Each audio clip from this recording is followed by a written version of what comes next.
All right, guys, we're going to go ahead and get started. Please continue to get food if you haven't already or just want more. Very quickly, there are sign-in sheets going around. If you're already on our email list / found out about this event through our email list, you don't need to sign up again. You're just making more work for us. But for those of you who don't know me, my name is Kate. I'm the outgoing Animal Law Society president. I want to thank our co-sponsors for this event, which are HLS Effective Altruists and Food Law Society, and this event is sponsored and funded by the DOS Grant Fund. So I'm going to introduce our speaker for today, which is Chris Green. He is the executive director of our Animal Law and Policy program. He is the former chair of the American Bar Association's Animal Law Committee, and previously was the director of legislative affairs for the Animal Legal Defense Fund. Chris has been published in the Animal Law Review, won first prize at the inaugural National Animal Law Competition, regularly testifies at legislative hearings, and has consulted on animal legal issues for dozens of major media outlets. He's a graduate of Harvard Law School and the University of Illinois, where he created the college's first environmental science degree. Chris also spent several decades working in the fine arts, film, and music industries, and currently manages an Illinois farm that has remained in his family for 181 consecutive years. So please stick around afterwards. We'll have a Q&A, and we have the room until 1:20. Okay, that's it. Thank you so much. Thanks. I'd like to, again, thank all the co-sponsors, the Food Law Society, sounds really loud. I'm going to turn this down a bit. Microphone volume. Okay, is that better? Can you all still hear me? Okay, great.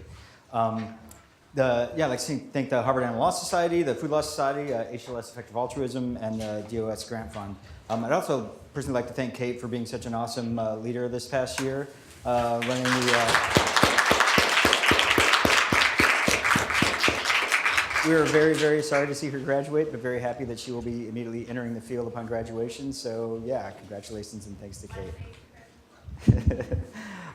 So as you can see by the title, I'm here to talk about Ag-Gag whistleblower laws and sort of how they've evolved over the years, and the role of investigations generally. So I'll kind of jump right in. So some of you may recognize this guy. This is Upton Sinclair, who wrote The Jungle in 1906. And he was kind of considered like the first whistleblower. And interestingly, he actually didn't, he went in and did his work. He was mainly trying to focus on trying to portray the harsh conditions and exploited lives of immigrants in the United States. But actually the people who, when his book came out, people became much more concerned about the exposure to the health violations, the unsanitary conditions, and the treatment of the animals in the meatpacking industry. And it led to a great public outcry. And those, which itself kind of led to some reforms happening, including the Federal Meat Inspection Act. So here, way back in 1906, you have an example of undercover investigation leading to legislative change. And interestingly, Sinclair said that his famous quote was that, "I aimed at the public's heart, and by accident I hit it in the stomach." Actually, I think he did both. He hit them in the stomach and made them care about their own. The stuff that they were putting in their own bodies, but they also ended up caring really deeply about the animals that were involved in the process.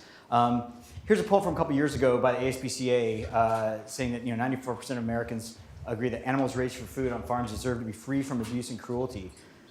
Sadly, ironically, most farmed animals have absolutely no protection, no legislative protection during the majority of their lives. Farmed animals are categorically exempted from the Federal Animal Welfare Act, and in the majority of states, farmed animals are either categorically excluded or those state statutes exclude what are called usual and customary practices. Basically, if everybody's doing it, it's okay. So imagine if we had a similar sort of rule for the petrochemical industry. As long as they're all polluting in the same way, it's okay, we'll just give them a pass. And you see sort of, ag has had a long-standing disdain for transparency. This is from a textbook called Contemporary Issues in Animal Agriculture that's still actually being used in some places. And the quote says, "One of the best things modern animal agriculture has going for it is that most people haven't a clue how animals are raised and processed. For modern animal agriculture, the less the consumer knows about what's happening before the meat hits the plate, the better." Pretty astounding. And this is from a professor of ag at Oregon State University, whose name is non-ironically Cheeky. So I had a video here I was going to show you, but since you all are eating, it's not that gory, but it's still a little off-putting. So maybe during the Q&A I can go back and show it to you. But here's a still from that, and you see this cow, this dairy. She's too sick or weak to stand and move on her own. So they basically tied a chain around her midsection and are moving around with a forklift so you can get her to slaughter. looked like something out of some sort of like alien abduction video or something like that. Just super unnatural and very harmful to the animals. So this was one investigation by one investigator at one dairy by one group, Mercy for Animals, in a little small town called Greenleaf, Wisconsin. But here shows you like the massive impact just one of those investigations can have. So 4 of the individuals caught on video doing all these harmful things to the animals were convicted of multiple counts of animal cruelty. Weiss Brothers supplied someone else who then their milk ultimately got used by DiGiorno Pizza, and they said flat out they would not accept any more cheese made with milk from the Weiss Brothers dairy, which had 4,500 cows, and this was by far their biggest client. And Nestle, a lot of people just associate with chocolate milk. Nestle is actually the world's largest food company with over $100 billion in annual revenues. As a result of this, the animal advocates went and said, hey, we're just going to keep beating you over the head with this and showing this video and putting your logo all over this unless you agree to make some fundamental changes, which they did. So as a result of this one investigation, Nestle required all of its 7,300 suppliers worldwide to eliminate tail docking, dehorning, gestation crates, and battery cages, which led to these changes happening at hundreds of thousands of farms worldwide, all a result of one investigator going into one dairy at one time. Pretty amazing impact. But the cruelty that's happening on these factory farms, isn't just an issue of animal welfare. One of the probably the most famous undercover investigations happened at the Hallmark meatpacking slaughterhouse in California.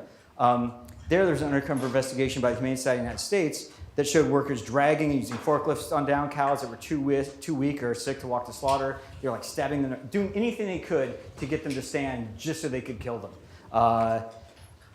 The outcry as a result of this led to the single largest, not just meat, but the single largest food recall in all of US history as a result of this one investigation involving 143 million pounds of beef, 37 million of which was slated to go into the school lunch program. So while that beef was recalled, sadly, by the time it happened, almost all that recalled beef had already been consumed by school children, most of it. So as a result of this investigation, in 2009, the Obama administration permanently banned all downer cows from entering the food supply.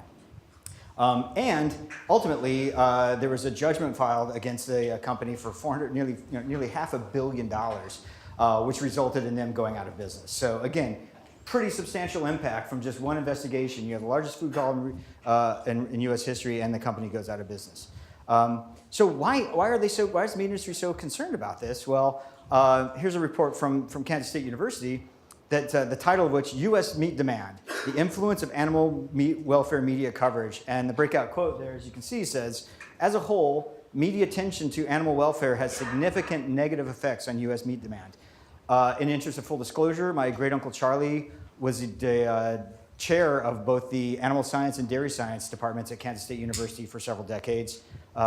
This is him, about 1.5 years old, on our farm, sitting next to my beloved grandmother, who passed away in 2012 at the age of 97. So I think this photo is from around 1913 or so.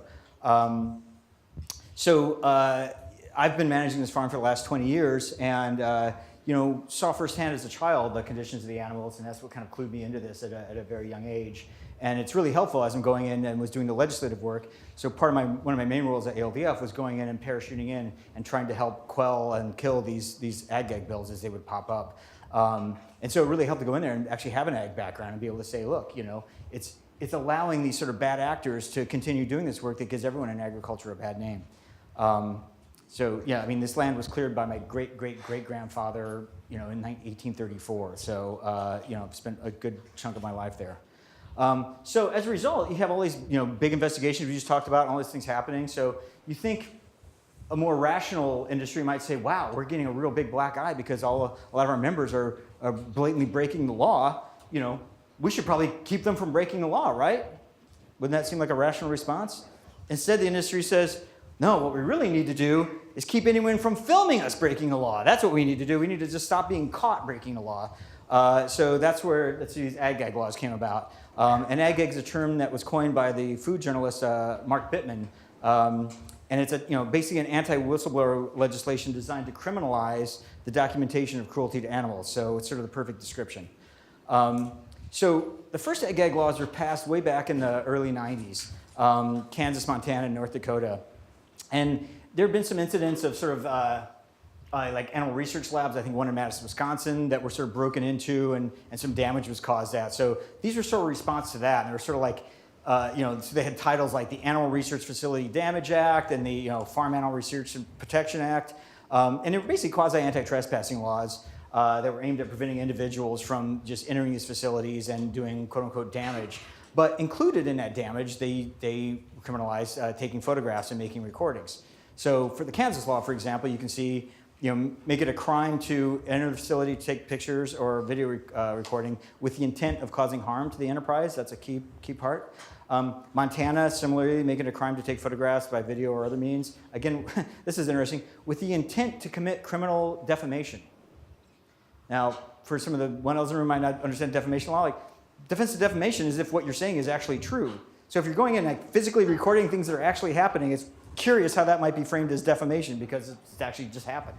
And in North Dakota, made it a crime to enter an animal facility and the same sort of thing, recording. So where did this all come from? Well, so a little while after that, these laws were passed. There's something known as the Federal Animal Enterprise Protection Act, and that created the crime of animal enterprise terrorism.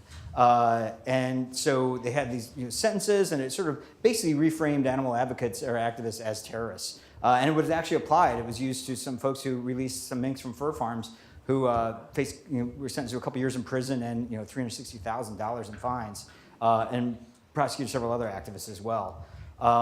So what's interesting is, as opposed to these early sort of lab trasher kind of fears of people going in and destroying things, Will Potter sums it up really well. Like in Will Potter, he's an author, and he's also now a journalism professor at the University of Michigan. In his book, Green is the New Red, he wrote, the biggest threat facing big ag isn't that activists are breaking windows, it's that they're creating them, and they're actually shining a light on what is happening. So you saw Ag-Gag sort of rear its head again from the early 90s. In early 2000s, the ALEC, the American Legislative Exchange Council. How many in here are familiar with ALEC?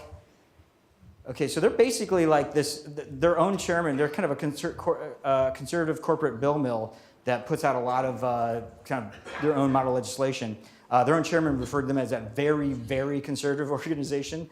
They're the ones responsible for things like the Parental Consent for Abortion Act, the Stand Your Ground law that justified the shooting of Trayvon Martin, and a lot of other things such as voter ID laws and things like that. So they went in and they kind of updated the Animal Enterprise Protection Act with the Animal Enterprise Terrorism Act. So they actually put terrorism now right smack dab in the title.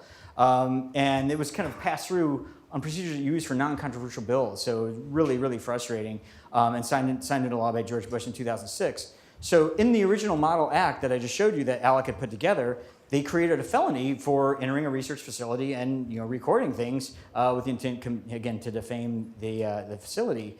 However, this was, as horrific as many people feel the Animal Enterprise Terrorism Act, Ag-Gag was considered too extreme even for the Animal Enterprise Terrorism Act, so it was struck from the final version that was passed. But after a while, the few years go by, ALEC has this language sitting around. It's like, well, heck, maybe we should just try this at the state level, which is sort of what they did. So here's some of the various elements of this, what I call Ag-Gag 2.0, the first ones being in the 90s. One is that it criminalizes recording using video, audio, or other means, even by long-term employees. This provision is in both the Utah and Idaho laws that were passed.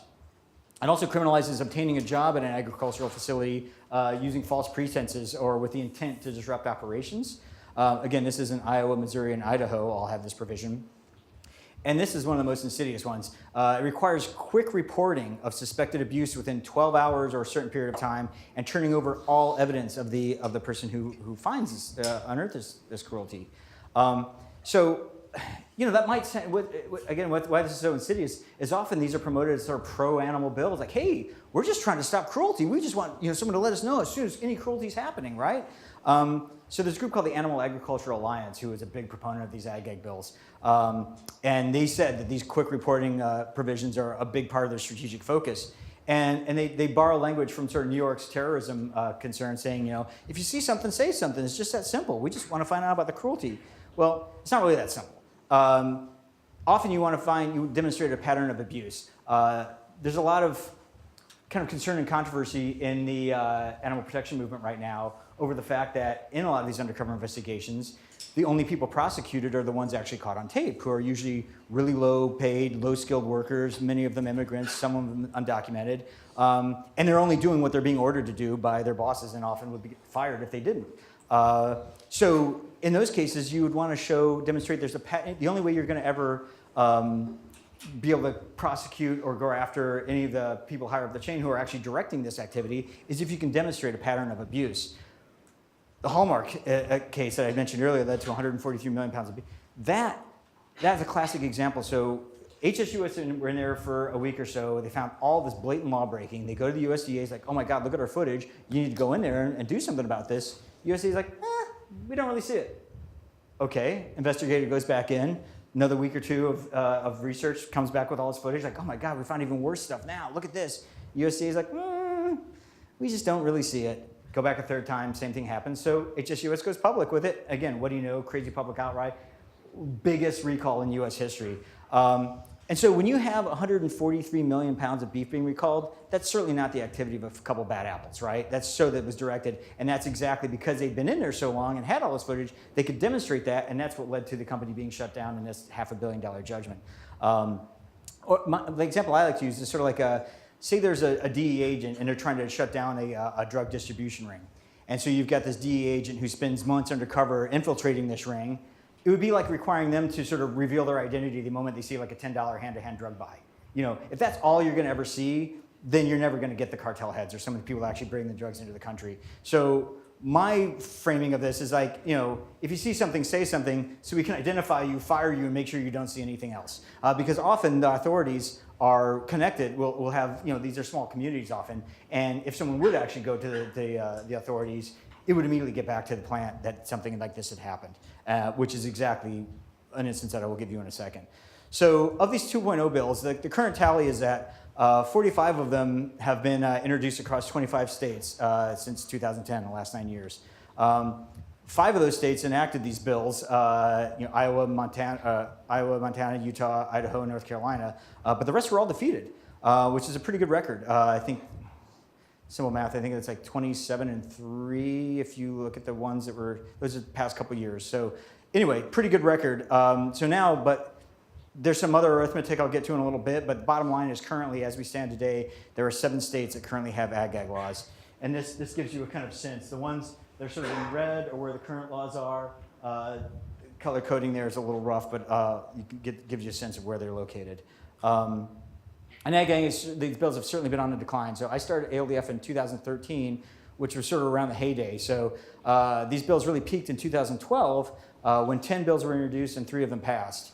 And in the next couple of years, when I was working on, there were 26 Ag-Gag bills that were introduced, yet only 3 of those passed. And one of those has since been struck down, which we'll talk about in a bit. And since then, there's only been 4 Ag-Gag bills in the last 4 years, and only 2 of those have passed.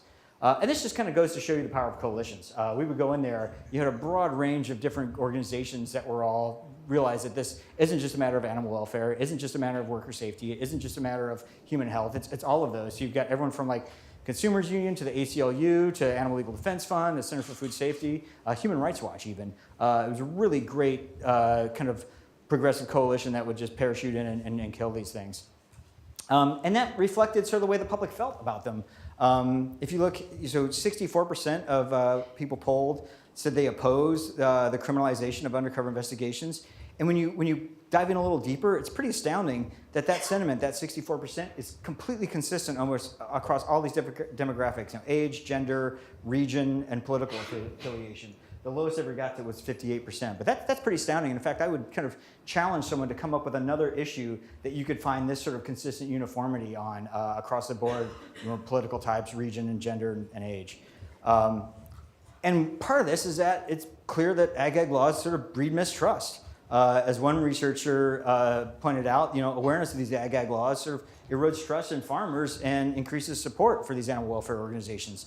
And this guy himself was sort of raised on an Iowa farm and had formerly worked in the dairy industry.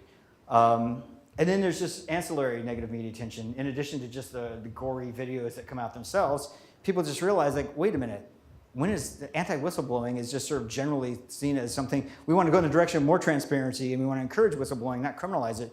The Daily Show had a really funny bit on this, and he's like talking to the woman from the Animal Agriculture Alliance. He's like, wait a minute, so let me get this straight. You're trying to, because they were saying, oh, this is going to be bad for animals, it's going to be bad for animal welfare to have these laws. He's like, so you're trying to protect the animals from the people trying to protect the animals? She didn't really have a good answer for that. But then you actually start to see some internal opposition rising up. Here, Beef Magazine did a survey, and 60% of their own readers surveyed that it was not a good idea. And here you got a former USDA Undersecretary for Food Safety saying that the industry needs to stop defending these bad apples, and it makes it look like ag laws make it look like agriculture has something to hide. So as a result of this, animal advocates and others decide to challenge ag laws in the courts because they seem so blatantly unconstitutional with the way that they restrict First Amendment and free speech. So there's, again, a broad coalition, just as we saw with the legislative battles, which I was involved in. Here you have, with the litigation, you had a really broad-based group of plaintiffs in support for these.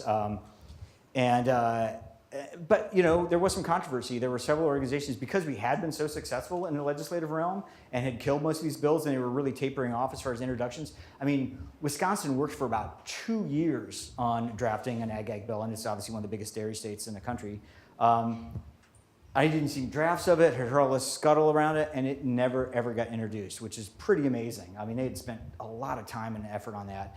So some folks in the animal community were like, do we really want to take one of the big arguments we had was that these things are sort of blatantly unconstitutional. So better to sort of be thought to be unconstitutional and maybe have a judge say that we're wrong and that they are constitutional, and it would lead to a whole plethora of new ones being introduced. Other folks felt that, while that may be true, the main reason these things are not being introduced anymore is just because the public opinion tide has turned. So even if a judge finds that they are technically constitutional, it's unlikely that we're going to see a new flood of them. And so that's why the group of a smaller group of animal protection groups decided to go forth and file these lawsuits. And so this is Amy Meyer, terror-inducing terrorist person there, as you can tell. In 2013, she became the first person ever arrested and charged under an ag law. So she was actually on a public thoroughfare, on a street, on a country road, behind a fence even, that she was taking video of with her cell phone.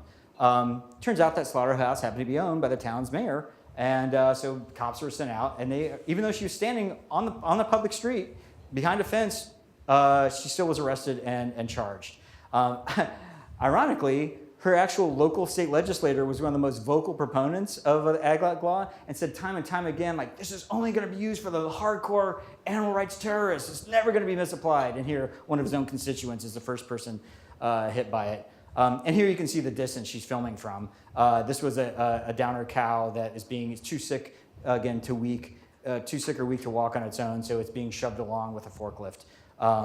So the charges ultimately were dismissed against Amy after it was pretty clearly demonstrated that she was on the road and not in fact trespassing, because Idaho's Ag-Gag or Utah's Ag-Gag law only was criminalized recording if you had misrepresented yourself to gain access to the facility. So she wasn't even at the facility. But still, even so, this just shows how these laws can be misapplied, and sort of the threat of erroneous prosecution, it still has an enormous chilling effect on free speech.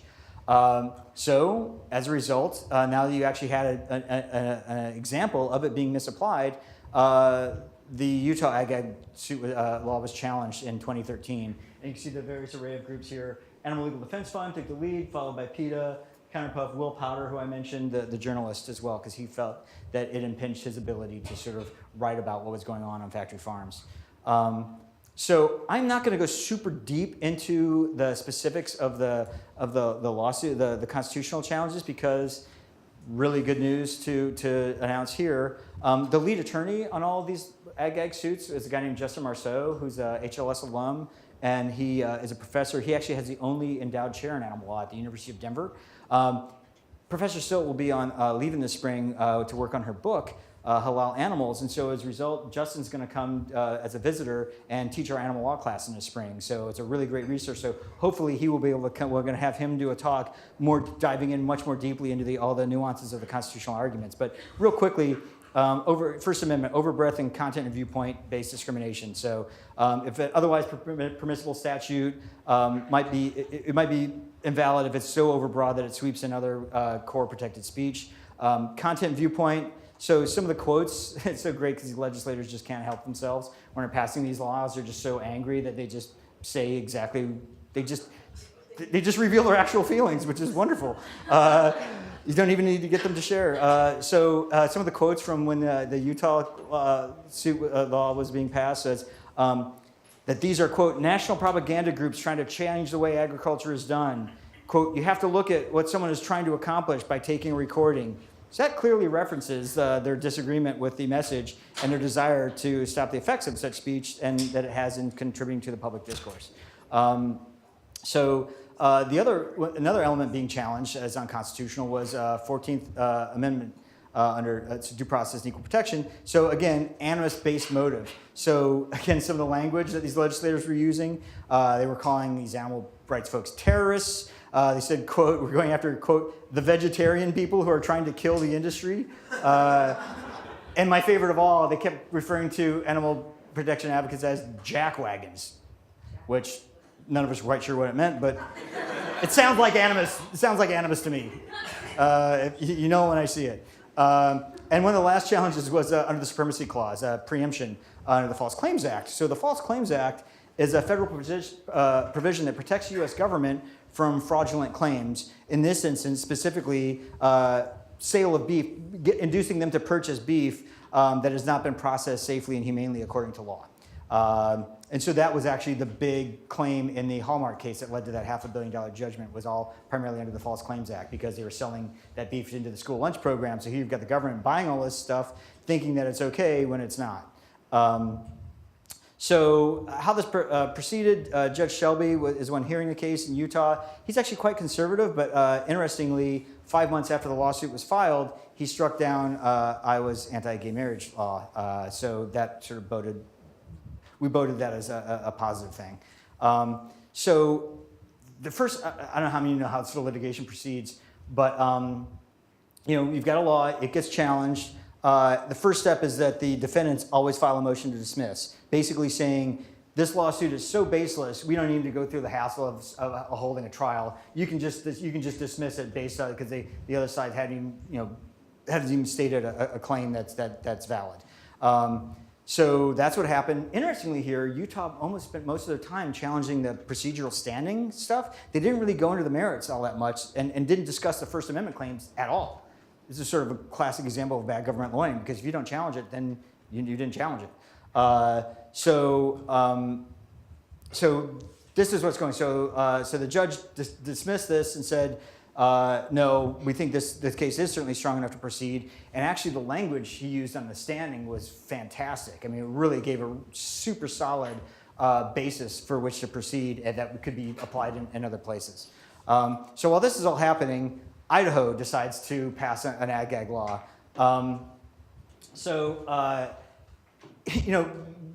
Being a little naive going into this, my kind of conventional wisdom was that litigation was always like the fast-paced, rough and tumble, like file the case, respond, race to the courthouse, blah, blah, blah. And like legislation was this like glacially slow thing that took forever to happen. And in reality, my experience was that exactly the opposite. So as you'll see, and when we walk through some more of these cases, you file a case, it's like 8 months before you even get a hearing. Then the other side has like half a year to respond, and like you'll actually go through everything. It'll take them like three to 4 years to work their way through the courts. In contrast, this Idaho Ag-Gag law, the bill was introduced at 4 p.m. on a Friday. I remember I was at a retreat. Monday was a federal holiday, and the committee hearing was scheduled for 8 a.m. Tuesday. So you basically got one business hour from its introduction to it being heard in committee, and we're all over weekend having to frantically buy tickets at the Boise, Idaho, and mobilize. I mean, it's just like really fast. This thing flew through the legislature. Again, some of many of the same, the Utah and Idaho laws were quite similar. So a lot of the same arguments, but here it was actually the fines were much more substantial. So here, if you violated this in Idaho, you could be fined up to, you could face up a year in jail and offer up to $5,000 in fines. The most sort of infuriating thing about this to many people. By comparison, the maximum jail time for a first offense conviction of animal cruelty is 6 months. So you can face a year in jail for violating the Ag-Gag law, but so in other words, the statute punishes those who expose animal cruelty 100% more severely than those who actually commit the underlying animal cruelty. I think that really is pretty telling about where the mindset of the legislatures are. So again, first step in the thing was a motion to dismiss. Judge Windmill denied that motion. Here is kind of the exact opposite, where in Utah, the motion to dismiss spent all this time the state challenging the procedural standing issues. Here in Idaho, they spent most of their time figuring the standing had already been addressed, focused on the merits. Really interestingly, kind of the reverse of Utah is that the court opinion was super, super favorable again, discussing the merits. So in tandem, the two of these things are this like perfect roadmap now going forward. You've got a really solid opinion on this procedural stuff and a really solid opinion on the merits. And the Dairy Association he denied their petition to intervene, which again, we also took as a pretty good sign. So as I said, we've got lawsuit filed. The first step is for the defendants to file a motion to dismiss. If they survive that, the pendulum can swing back so much the other way that the plaintiffs can say, well, actually, rather than this case being so baseless that you don't need to hold a trial, we agree that you don't need to hold a trial, but you don't need to hold a trial because our case is so strong that you can already decide it based on the facts and evidence. We don't even need to bother holding a trial. And so it's seen as kind of aggressive, but that's exactly what happened in this case because the language in Judge Windmill's opinion denying the motion to dismiss was so strong. So this is what the plaintiffs push for. And the great thing about this is that it puts the defense, again, as they should be, on the defensive and makes them have to sort of disprove the judge's already previous ruling, which is such an uphill battle because the judges already put a bunch of thought into it. So the hearing was held on April 28th. So this actually happened to be the day after I was back here. The class I did my first year of law school with here, I had their class of 95, had their 20th reunion. So I was here at that and had a race to get on a plane and fly to Idaho for the hearing. And boom, we won. About a few months later in August, Judge Windmill struck down the Idaho Ag-Gag law. This was on August 3rd, which is relevant for some I'll tell you in a second. So Judge Windmill's opinion, again, had some fantastic language in it. He said, food production is not a private matter, and that the activist undercover methods actually advance core First Amendment values by exposing misconduct to the public eye and facilitating dialogue on issues of what he called considerable public interest. And he, even referring back to Upton Sinclair, said, under Idaho law, even Upton Sinclair's conduct would expose him to criminal prosecution. So pretty great language. So as I mentioned, this was on August 3rd. So I was just transitioning from my job at ALDF. I was starting here the first week of September. I had started a petition to get, being one of Delta's like charter diamond members, because I fly so damn much, South African Airways had decided to stop transporting hunting trophies out of Africa, and Delta was the only airline that had direct flights to South Africa. So I said, well, and they refused to comment. So like, well, I should just ask them to do the same thing. Like, I'm one of their best customers, and started this petition. Got like 400,000 signatures online, and then the Cecil the Lion story broke.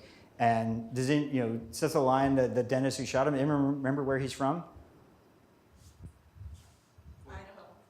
Minneapolis, which just so happens to be Delta's third largest U.S. hub. So I was like, I bet you he was a Delta customer. So I wrote back, got back in touch with Delta and said, like, you guys really dodged a bullet here. Can you imagine the second line of every one of the stories that like Delta flied Cecil's butchered, poached body back to the U.S. despite being issued a petition like 4 months ago asking to stop that crap.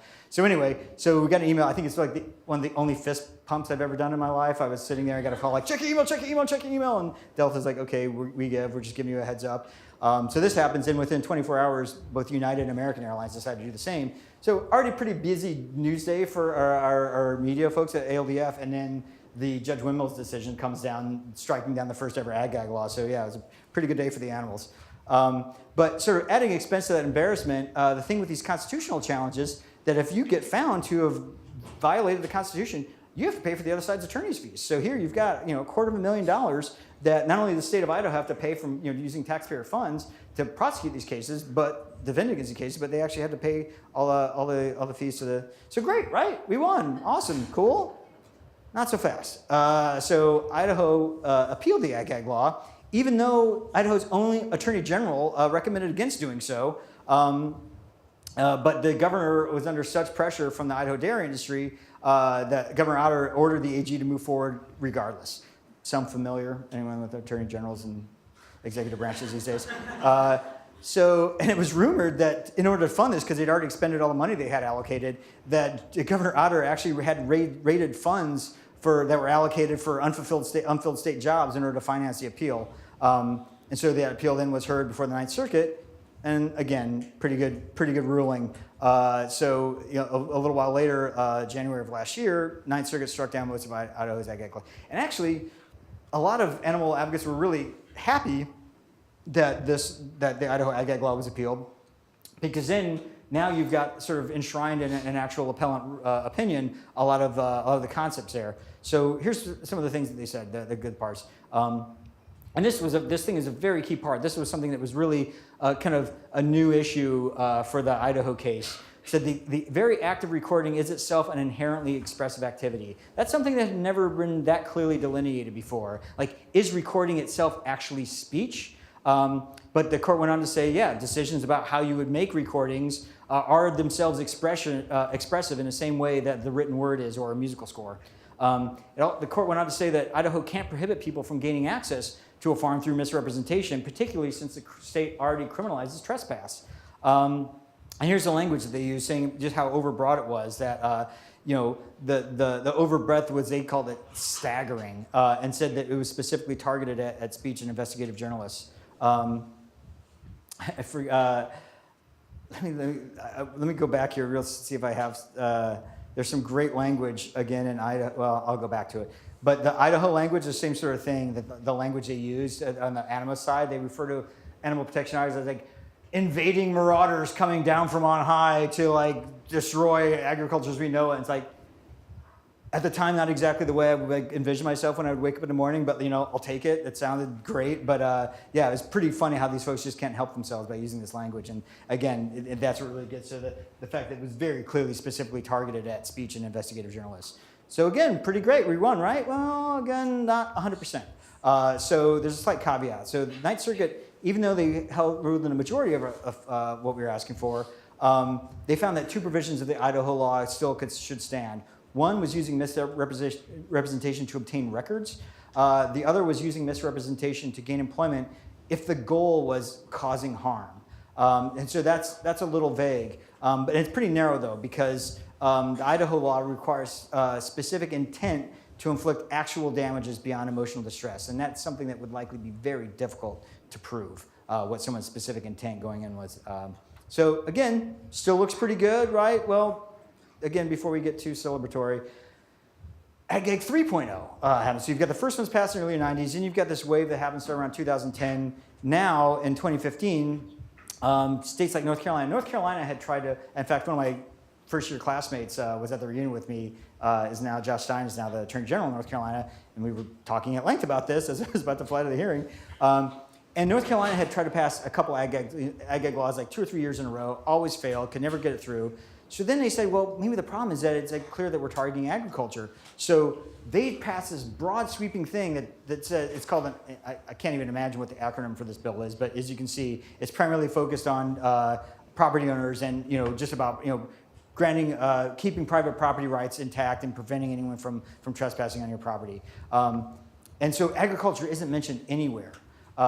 Interestingly, though, it's so broad, and again, rather than all the other previous Ag-Gag laws where you've got the state actually criminalizing behavior, this actually instead created a civil cause of action that would give business owners a vehicle by which they could sue the whistleblowers for bad publicity that resulted from the undercover investigation. So now, again, here, this is pretty substantial. So this would allow these facilities to basically receive a judgment from these whistleblowers of $5,000 for each day that they were gathering information or recording without authorization. And so it's so broad, though, because it doesn't specifically focus on agriculture, that this would silence whistleblowers not just at ag facilities, but at any workplace in the state. So hospitals, daycare centers, veterans facilities, nursing homes. So as a result of this breadth, it was opposed by 94% of Carolina voters and a broad coalition of groups, as you saw before, including the AARP, the Wounded Warrior Project, every major newspaper. And one thing a lot of the groups did was then target it. So it actually, even with that crazy opposition, 74% of voters being opposed to it, the legislature still passed it. So now the focus became on getting the governor to veto it. So a lot of the groups just focus their attention on North Carolina's tourism industry, saying, if you're going to pass a law like this, we're just not going to come spend our money there. And so the groups then pressured, and again, success, pretty great. Here we've got a Republican governor in a Republican state vetoing a bill being put forth by one of his biggest industries. So again, pop the champagne, right? Not so sure. Not so fast. North Carolina actually felt the North Carolina legislature, despite 74% of their own voters being against it, felt so strongly about protecting their industry that they actually overrode the governor's veto just 5 days later. Pretty astounding.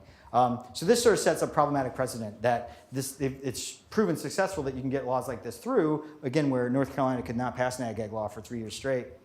And so we're concerned we're going to see more of this. One was tried in Tennessee and failed. One was followed, and then Arkansas fought with almost a verbatim copy of this bill passed in 2017. But all hope is not lost because similarly, groups are suing over these laws, and a lawsuit was filed in 2016. And still pretty much the same fundamental claim that they're making, that making it illegal to engage in whistleblowing, those First Amendment protections apply just as much to civil prohibitions as they do to criminal prohibitions. The trigger for them was just finding out who you actually sue, because until an individual would sort of sue one of these whistleblowers, you didn't really know who your potential defendants would be, but they ultimately decided just to sue the state as a defendant. So where this stands now, same sort of back to the choreographed dance, motion to dismiss gets filed, but this time the judge actually sided with the defendants and tossed the case on standing, but then advocates appealed, and the Fourth Circuit overruled and sent it back down. So that's where it's now. It's sitting there on a motion for summary judgment. And the feeling tends to be that this state is just trying to slow this down and just keep it in place as long as they can, knowing that it might go down. But meanwhile, back in Utah, the first ever lawsuit that was filed, we haven't forgotten about them, as a result of all the success that animal advocates had in the Idaho case, which was almost identical law to the Utah one. They go back and they file for summary judgment again. And again, great, the judge does the same thing and strikes down Utah's Ag-Gag law as unconstitutional, saying it violated the free speech rights of undercover investigators and journalists. So finally won on this one? Actually, yes. The Utah, in 2017, in September, Utah's state attorney said that the court documents that they are not going to appeal that decision. I think they felt that the ruling was so strong that they saw the writing on the wall and they saw what was happening with the other appeal. So now that you've got 2 of these laws having been struck down as unconstitutional in states like Idaho and Utah, animal advocates say, okay, well, let's actually go after some of the major ag-producing states. That's exactly what they did. So Iowa, we've got a couple folks from Iowa here in the room. They were up next. So in October 2017, that lawsuit, that Ag-Gag law was challenged. And so you'll remember, so Iowa's Ag-Gag law criminalized, quote, providing false information on an employment application with the intent to record images. Again, intent is sort of hard to show, but again, some of the language here, these people just can't help themselves. So the sponsor of Iowa's Ag-Gag bill at the time said that she'd push the bill, quote, to crack down on activists who deliberately cast agriculture operations in a negative light. And a sponsor in the Senate said their intent was to stop extremist vegans committing subversive acts that might bring down the industry. Sounds sort of content-based, maybe, right? Again, doing the little dance and the choreography. First step was motion to dismiss. Here, the court struck down the motion to dismiss, as the courts had done in Utah and Idaho. There's a lot of text, you don't need to read it, but it was pretty astounding for us all to see the language in the motion to dismiss. They start off by saying how important undercover investigations have been throughout history, especially in the context of slaughterhouses. They then go on to specifically describe some of the details of undercover investigations that have happened in Iowa, such as a pig farm revealed instances of workers beating pigs with rods and sticking clothespins into their eyes and faces, leading to criminal charges. and another undercover investigation at a kosher slaughterhouse, which was agri-processors, a very famous case. One of the only times that the actual owner of an operation has been sent to prison just so happened to be President Trump's first ever pardon was to that guy. But anyway, but they talk about how they revealed instances of cows being slaughtered, having their tracheas removed from meat hooks while fully conscious, and cows remaining conscious for minutes. This is like the opening paragraph of the judge's denial of the motion to dismiss. Bodes pretty well for how the judge might rule on the merits, right? And that's exactly what happened. Issue was ruled just a couple months ago in January of this year. Court struck down Iowa's Ag-Gag. So that's 3 now that have gone down. And the court's opinion in that case distinguished, this is a really key part, because the one part of Idaho's law that survived the Ninth Circuit appeal was the misrepresentation for employment. Here, the court distinguished that Ninth Circuit ruling because that required specific intent to cause harm, which the Iowa law did not, their misrepresentation part. And the court found, so I'm not going to go too deeply into the sort of tests that applied, but a big, one of the early determinants of how likely you are to succeed is whether the court's going to apply, strict scrutiny or intermediate scrutiny. But here the court said, we don't even need to get into the specifics of this because, like, under either standard, this is so egregious, it's blatantly unconstitutional. And then went on to say how just the defendants couldn't even articulate why or how their sort of pretext goes like, oh, we're not trying to go after animal activists, we're just trying to protect biosecurity, despite all the language when they pass it saying, we want to go after the animal activists. And it couldn't even make it a cogent argument of why this would even apply to biosecurity. So as a result of this, open season, like the animal, within a week of this ruling coming down, Mercy for Animals is like, all right, great, we want to hire some undercover investigators to go into Iowa. And this is actually a still from a video taken by Mercy for Animals investigator in Iowa, where this cow is too weak or sick to stand up, and so they're basically like waterboarding it and spraying this fire hose up her nose, trying to make it so onerous for her that she'll just summon the power and will to get away from it so that she can be slaughtered.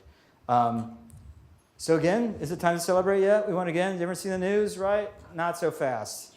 Iowa was the first state to actually turn around and pass a replacement bill after one of these is struck down. So just signed last month, a few weeks ago, March 15th, the new law basically tries to use Idaho's Ag-Gag, the provision of Idaho's Ag-Gag statute that survived the Ninth Circuit challenge, and basically replicate that and create a crime of like agricultural production facility trespass. And here's the language of that. Again, focusing on the intent to cause physical or economic harm, which again is sort of difficult to prove. So as I was literally coming over here, I got some messages from Justin Marceau talking about this. I didn't have time to put them in my slides, but he basically, their position, they're like, this is likely to be challenged almost immediately. And that their position is that the underlying intent for this is still to target protected speech. That no matter how you gussy it up, that's actually what they're going after, and that they believe that it's unlikely to stand. So stay tuned, we'll see, but it's not slowing anybody down. In December of this year, yet a fourth Ag-Gag challenge was filed in Kansas, which is the oldest Ag-Gag law. So pulling this all together, again, drawing the reason that it's sort of fun and interesting to get into all the nuances and all the rough and tumble of like this being filed and people challenging this but bring it back, there's still a very fundamental core public policy issue at stake here. So Ezra Klein put it really well. We should be allowed to see how our food is made. We should be able to bear seeing how our food is made. And if the conditions in which we raise animals for slaughter are so awful they can't be seen, then maybe those should be reformed, not hidden by the force of the state. So with that, I will let folks who need to go to class, and then we can take some questions afterwards. Thanks so much.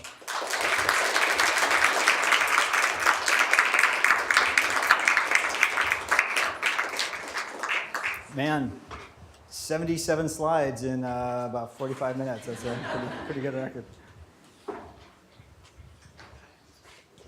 Does anyone have questions? Okay, please wait. And if you could please wait till the microphone comes to you, because we're recording this. We want to make sure your question gets on recording. And Kate will be coming around with the mic. The Nestle's action concerning meat production or dairy production, whichever it's. All right, given Nestle's abominable practices in other areas, was Nestle's action nothing but hot air for public image, or did they actually do anything to enforce it? No, they my understanding is that the things are pretty, the moves are pretty significant. In fact, I'm pretty sure Nestle is involved. There's a new, I think it's called like the Grocery Manufacturers Association.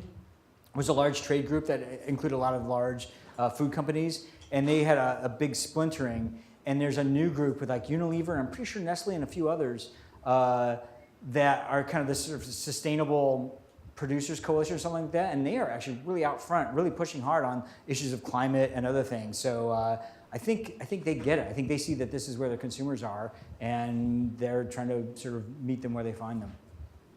That's my understanding. I could be wrong, but again, these companies are so, you got a $101 billion company. There's always going to be some things that are good and some things that are bad, but we try to incentivize them to do the good things and celebrate them when they do. Sure. Hi, thank you so much for this. Sure.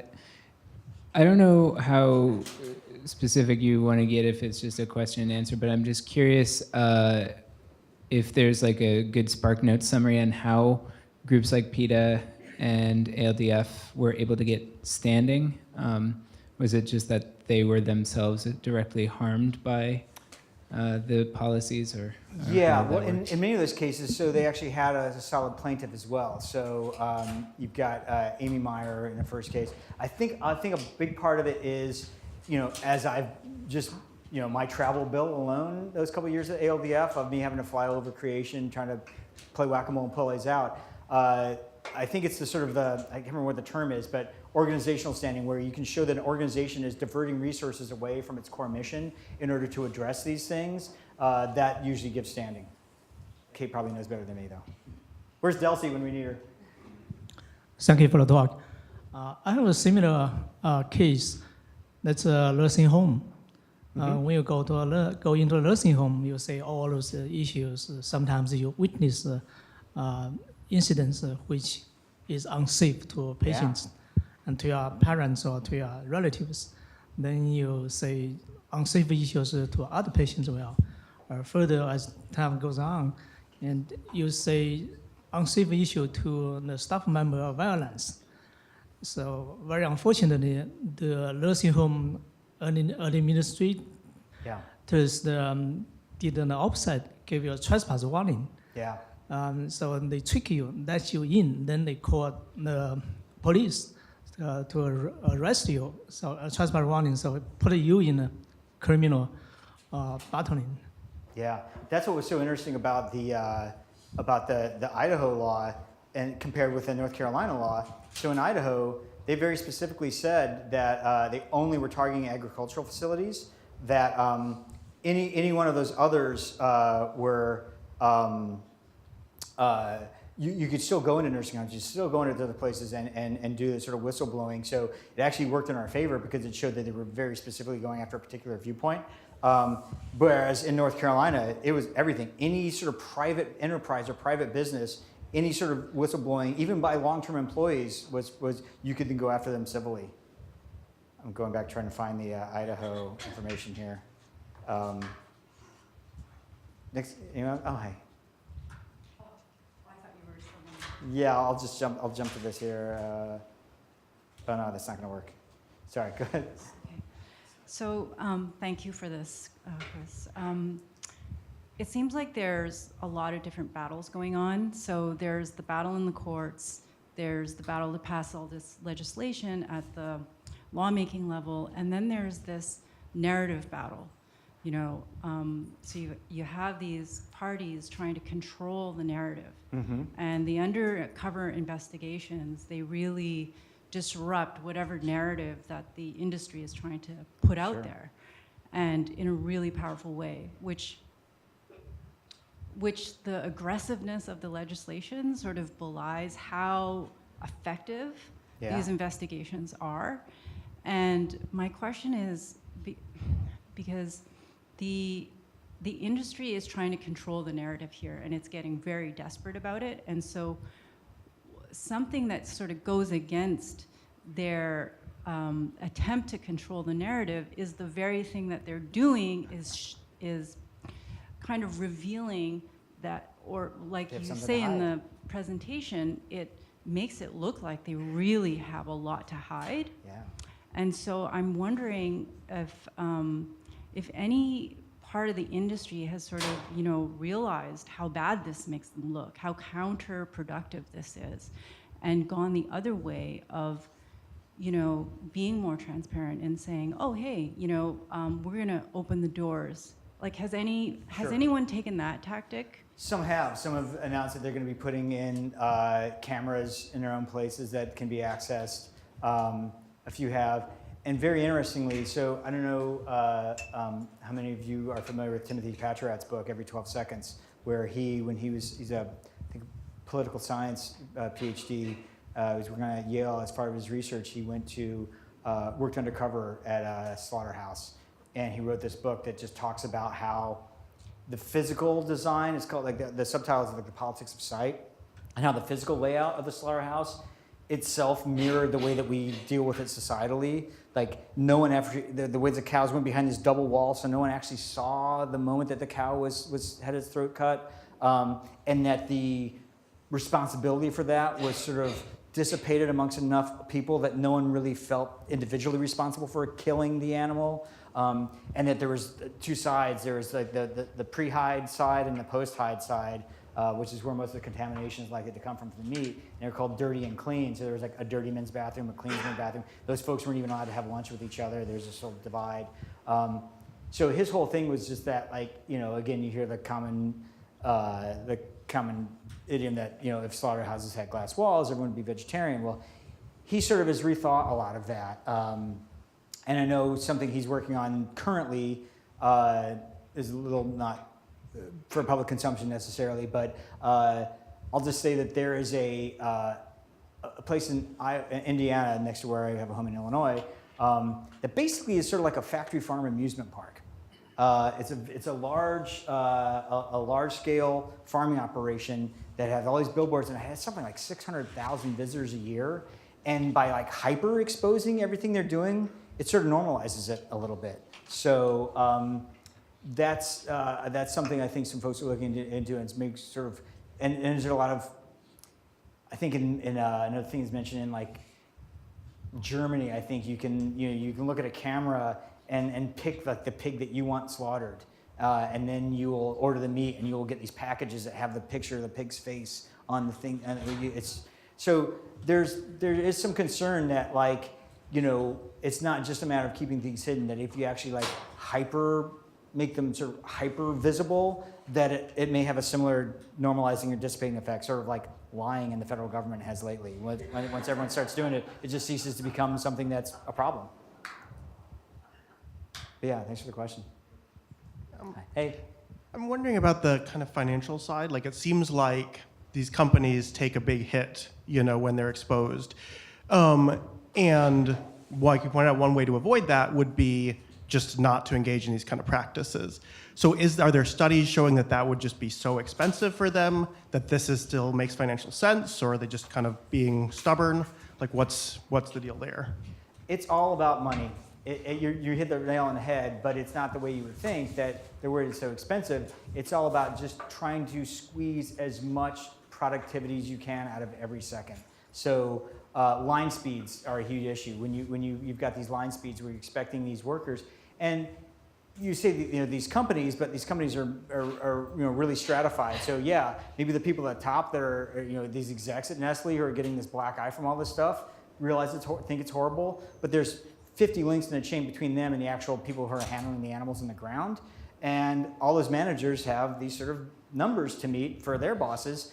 And there's pretty much, you know, animals are in these horrific conditions. They don't want to be super compliant and march to their deaths or do whatever they want. So, you know, you've got these people at the bottom level who are just, you know, being yelled at by all of their supervisors to hurry up and faster.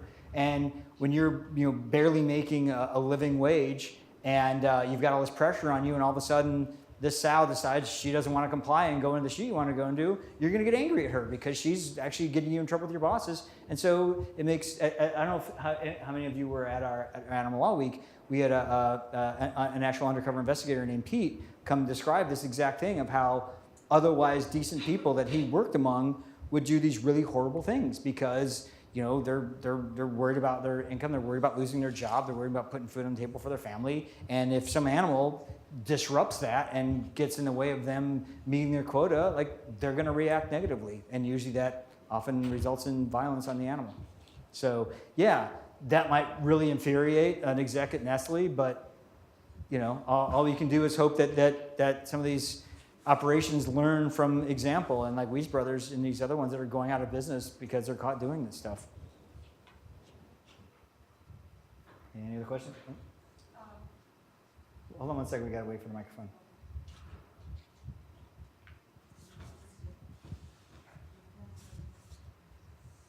Okay, thank you. I had a couple of questions, but one of the things that hit me was when you were talking about the line speed. Winona, what is her name?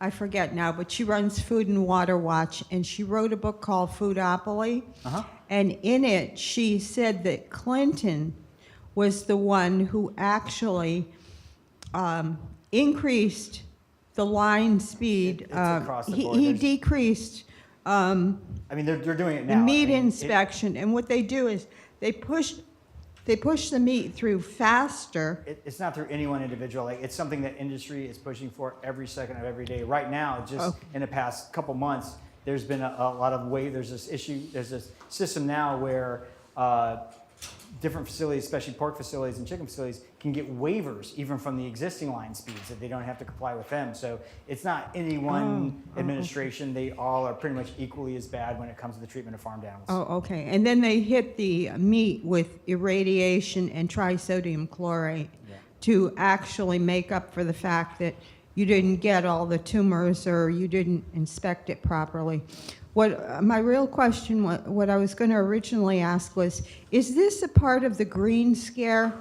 And if it is, what really just struck me was that a lot of the maximum security prisons are in, I think one of them's in Terre Haute, Indiana, and they're in like places like Indiana and Illinois and things like that. And I know people who've been part of the green scare the Green Scare was environmentalists, and at one point they were considered one of the most dangerous threats to this country. Animal activists are always considered way worse than environmentalists. Literally, FBI has said multiple times that the single biggest terrorist threat the U.S. faces is from animal rights activists, not from others. That's pretty Can they astounding. wind up in a maximum security prison? That's 23-hour lockdown.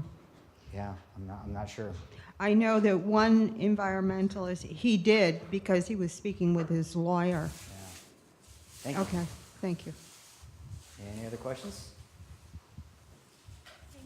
Please join me in thanking Chris for this Cool. talk. And we'll have our last event of the year for Animal Law Society a week from today. I'm not sure what room, but we have a panel on legislation for farmed animals instead of against them.